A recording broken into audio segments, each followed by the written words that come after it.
thank the Minister of Foreign Affairs of the Russian Federation. I now give the floor to Her Excellency Retno Marsudi Madusi, Minister of Foreign Affairs of Indonesia.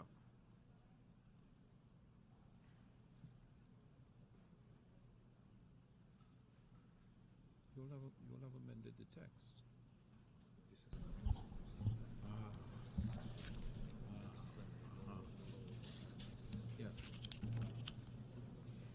Bismillahirrahmanirrahim.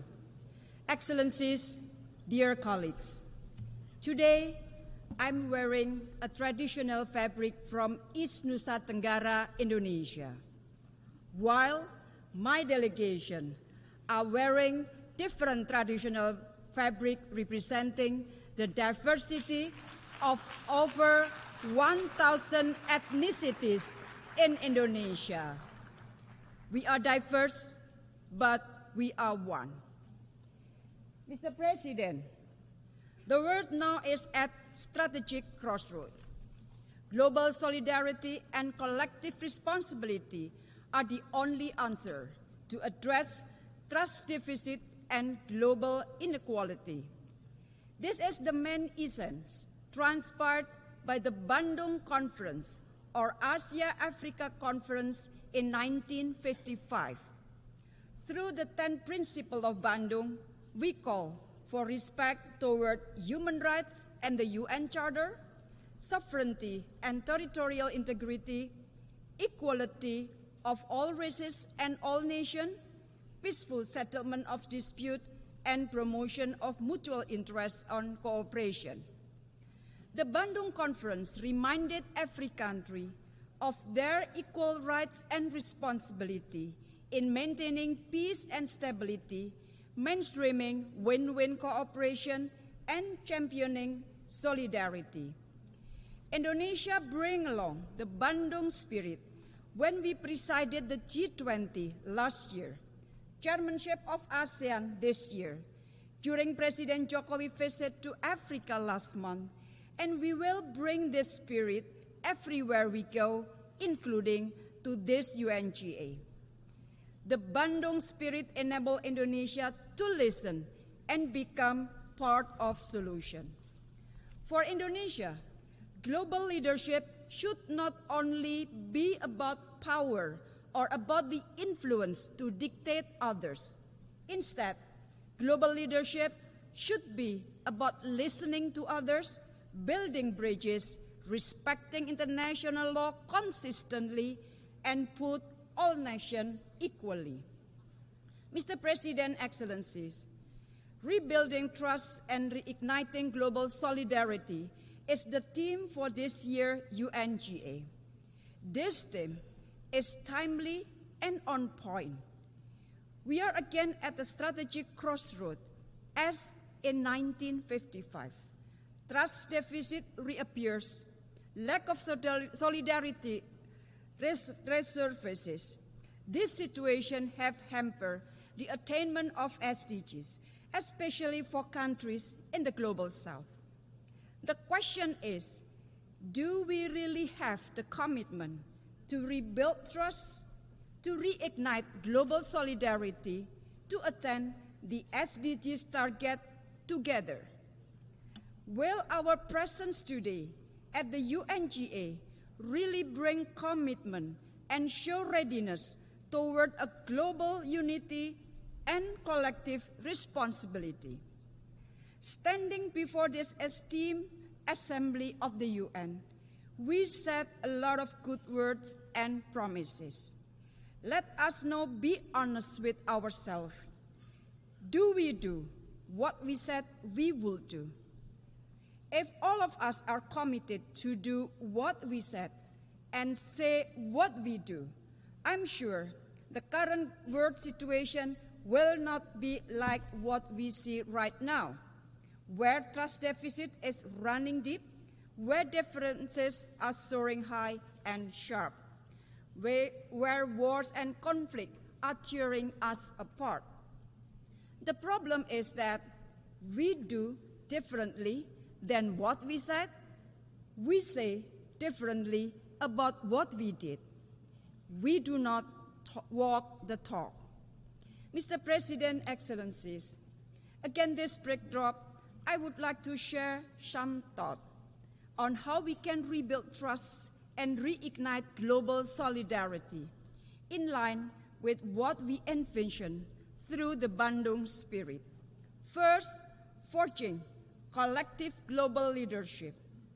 The fate of the world cannot be defined by the mighty few. A peaceful, stable, and prosperous world is a collective right and responsibility of all countries, big and small, north and south, developed and developing. We all must do our part and work together toward this common goal. And this can only be achieved if all of us adhere to the same rules of the game.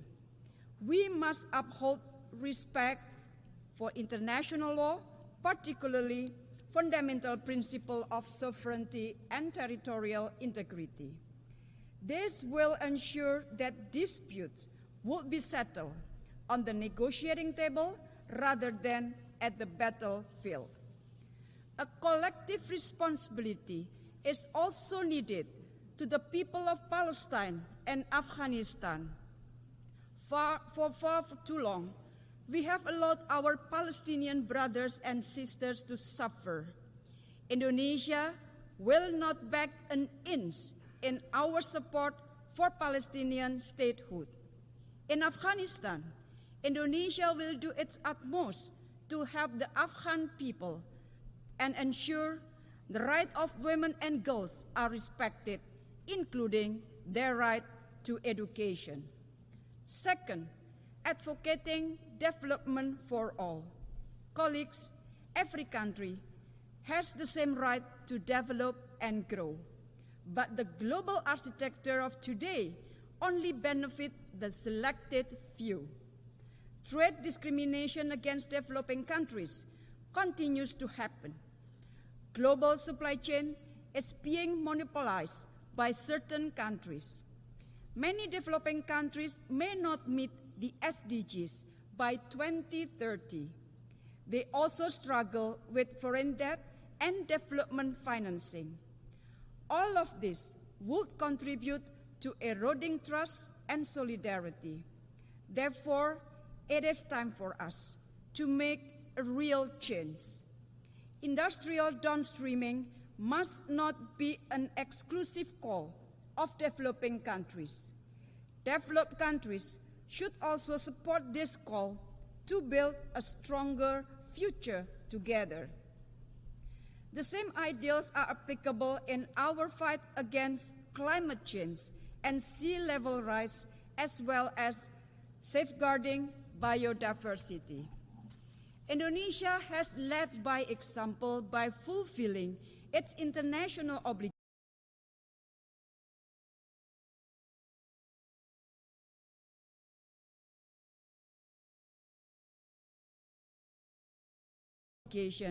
including being among early signatories of the BBNG agreement. But developing countries cannot do this by themselves. We need developed countries also to fulfill their responsibility, including on climate financing, green investment, and transfer of technology. Technology and innovation should not be exclusive for the selected few. Access to safe and secure digital technology for developing countries, including AI, is crucial for future sustainable growth. This is time to practice what we have preached. Third, reinforcing regional cooperation. Colleagues, regional institutions should be net contributors and building blocks for global peace and prosperity. As the ASEAN chair this year, Indonesia had to navigate ASEAN through such geopolitical dynamics in the region. ASEAN has already managed to do this for the last 5 decades. We send a clear message that we will not let our region to be a pawn of rivalries. Instead, Southeast Asia must be an epicentrum of growth where all countries can benefit meaningfully. Inclusivity will forever be the pillar of our region's architecture building. It is sufficient to say we managed to pull through. ASEAN have maintained its unity and established a long-term vision for ASEAN 2045. ASEAN have reinforced its centrality in strengthening regional resilience and preparing for economy of the future. ASEAN have initiated closer partnership with the Pacific Island Forum and the Indian Ocean Rim Association for a stable and peaceful Indo-Pacific.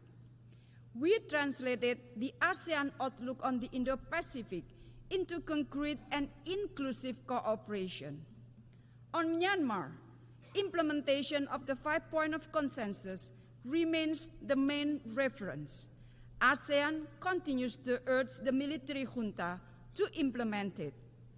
ASEAN will spare no effort to ensure the people of Myanmar are not left alone.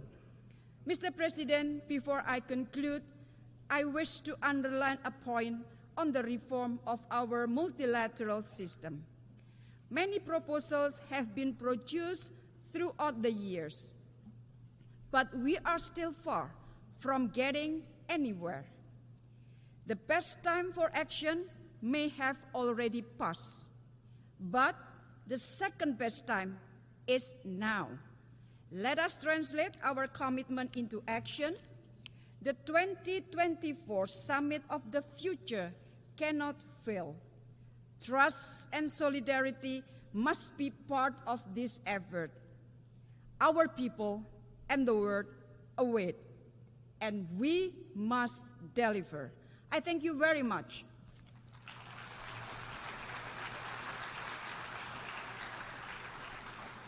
I thank the Minister of Foreign Affairs of Indonesia.